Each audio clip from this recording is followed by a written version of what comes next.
The central theme of this narrative is the spiritual evolution of the protagonist Jeshuao as he undergoes a rigorous process of initiation into the ancient mysteries of the Magi, culminating in his understanding of the inseparable nature of divinity, humanity, and the universe.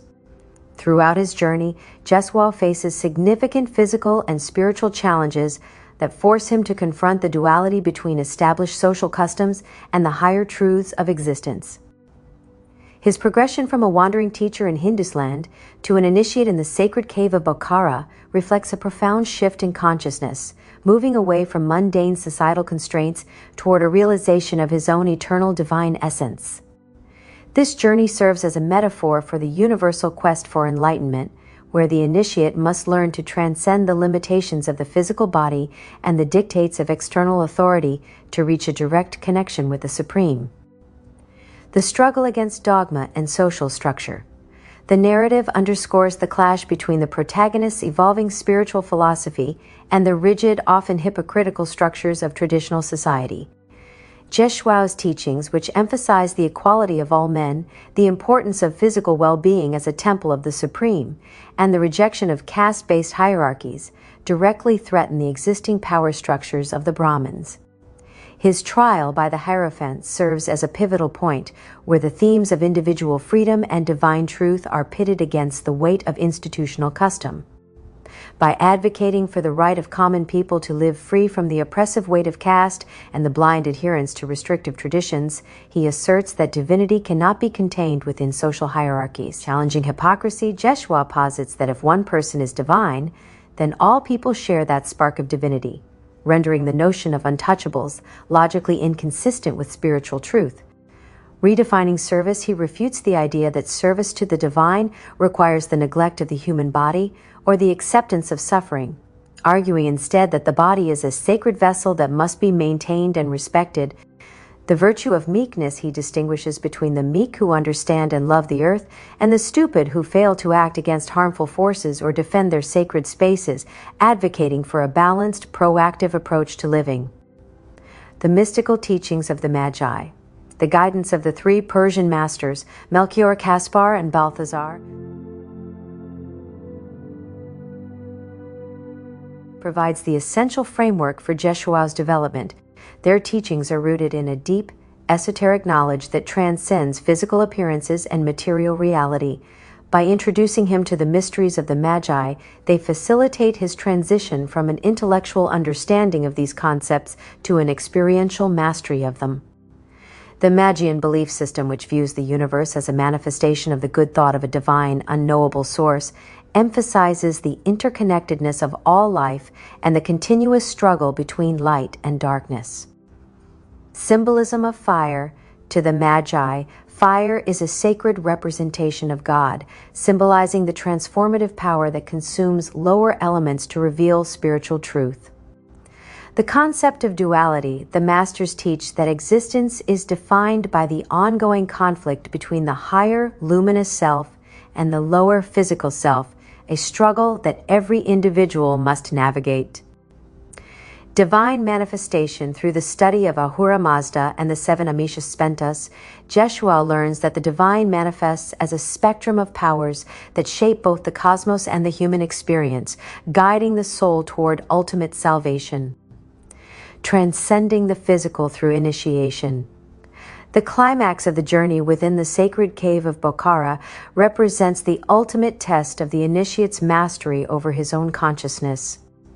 By facing the Chinvat crevice and the threat of the king cobra, Jeshuao demonstrates that the physical world is subordinate to the power of the mind and spirit.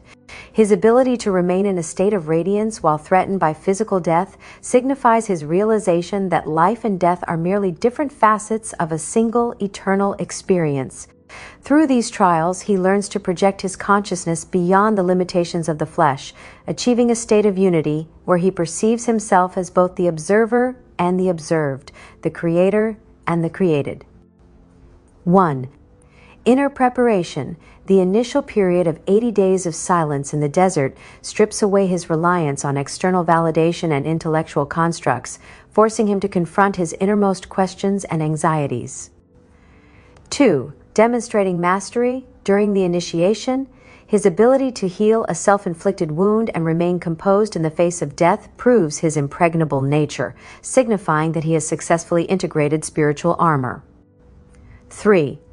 The final realization, the process concludes with the recognition of the Anointed One, marking his preparation for a future mission that involves not just personal enlightenment, but the service of a greater world-changing purpose. Reflections on truth and divine purpose. Ultimately, Jeshua's path is one of relentless pursuit of the hidden religion that lies beneath the surface of all outward faiths.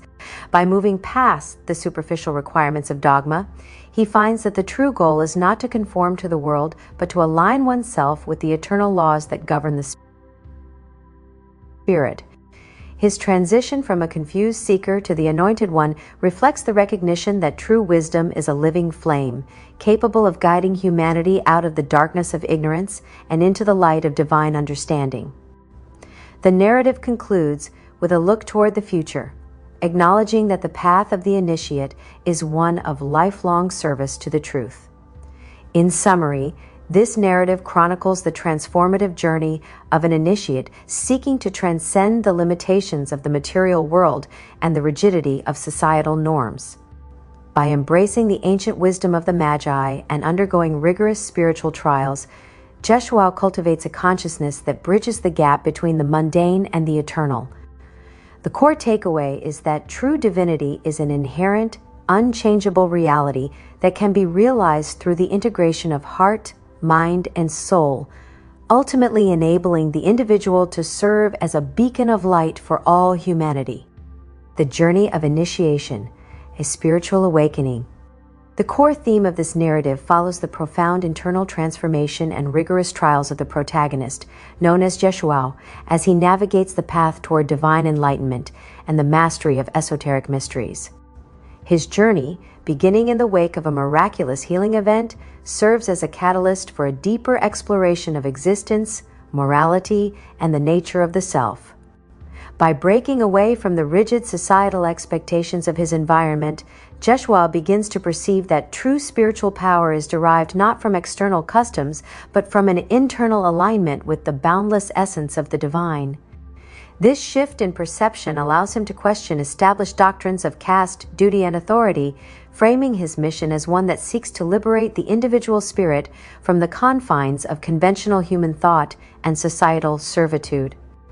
The confrontation with dogma and tradition. The narrative underscores a sharp conflict between the protagonist's evolving awareness and the traditional structures of the Brahmins.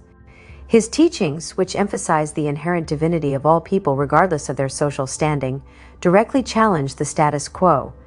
This tension manifests in a dramatic trial where the protagonist is accused of systemic heresy for daring to suggest that equality, the right to life, and personal freedom are universal truths rather than privileges governed by caste.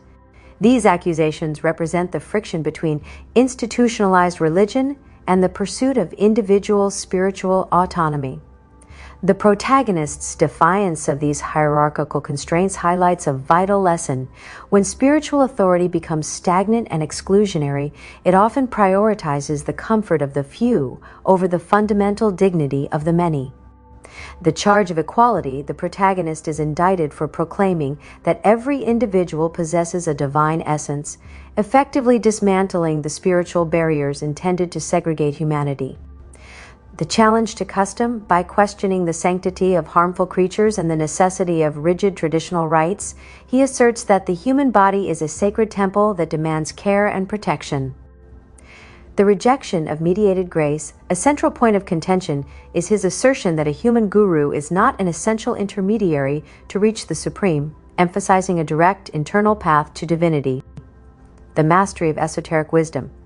The intervention of the three magi, Melchior, Caspar, and Balthazar, shifts the narrative into the realm of the mystical. Their role is not merely that of rescuers, but as mentors who guide the protagonist through the threshold of the Persian mysteries. Through their advanced training, which involves the manipulation of energy and the transcendence of physical limitations, the protagonist begins to understand the symbology of fire, space, and the eternal conflict between spirit and matter. These lessons suggest that the material world is but a reflection of a deeper, invisible reality. By learning to perceive this reality, the candidate prepares himself for the ultimate trial, where he must prove his impregnability against the distractions and illusions of the physical existence. 1.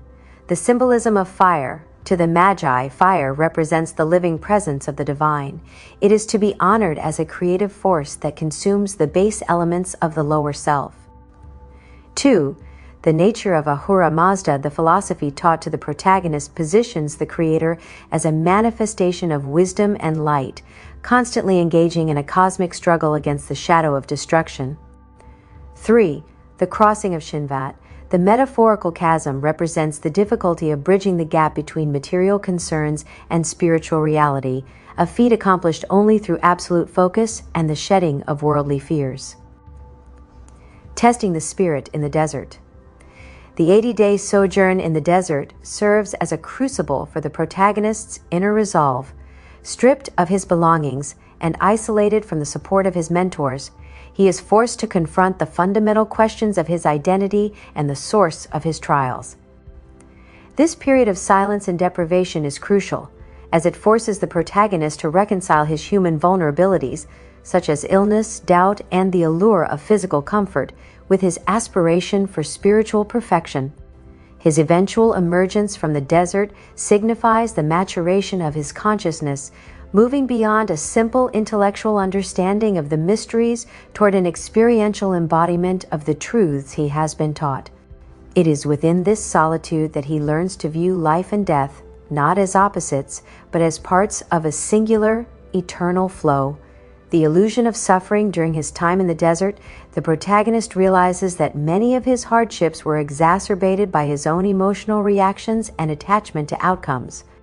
The return to wisdom through fasting and deep contemplation, he experiences a state of clarity that allows him to see beyond the discordant noise of his surroundings, finding harmony in the natural world.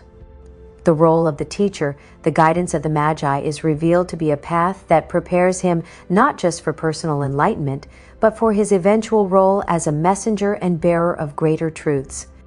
The culmination of the anointed path. The final initiation within the sacred grotto of Bokhara acts as the concluding validation of the protagonist's worthiness. By successfully navigating the stages of initiation, enduring the symbol of the king cobra, and proving his ability to transcend the abyss, the protagonist is recognized as a vessel for higher consciousness. The acknowledgement by the Archimagus marks a transition from a student of the mysteries to a teacher of the world, carrying the title of the Anointed One. The prophecy relayed to him, that a future avatar will be born to a virgin, heralded by a brilliant star, links his personal development to the broader history of humanity's spiritual evolution. He is tasked with recognizing this future light, thereby becoming a bridge between the ancient wisdom of the Magi and the emerging needs of the world. This transformative journey illustrates that the path to the Supreme is an arduous process of shedding the limitations of the ego. By integrating the lessons of the Persians, the protagonist achieves a synthesis of heart and mind, where the good thought, good deed, and good word guide every action. The narrative concludes with the protagonist fully prepared to take his place in the world, not as a product of social or religious conditioning, but as a sovereign being committed to the service of truth, empowered by the realization that the divine fire within is the key to both internal peace and the salvation of mankind.